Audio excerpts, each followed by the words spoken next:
জীবন নামক বই থেকে আরও একটি বছর আমাদের থেকে চলে যাচ্ছে।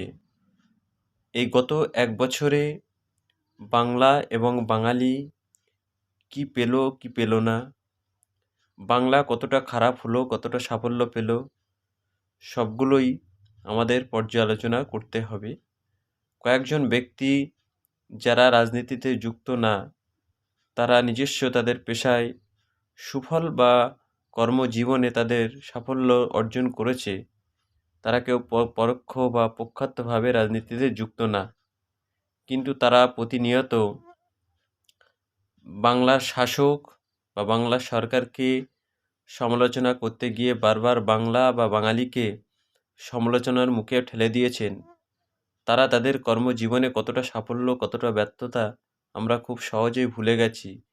কেউ পুলিশ ছিলেন, কেউ পুলিশ কমিশনার ছিলেন, কেউ পুলিশের উচ্চপদস্থ কর্মী ছিলেন, কেউ সাংবাদিক ছিলেন, কেউ কলেজের প্রফেসর ছিলেন, কিন্তু তারা বাংলার শাসককে সমালোচনা করতে গিয়ে প্রতিনিয়ত বাংলাকে বদনাম বা দুর্নামের সামনে ঠেলে দিয়েছে, যেটা গুজরাটিরা প্রথম থেকেই করে আসছে।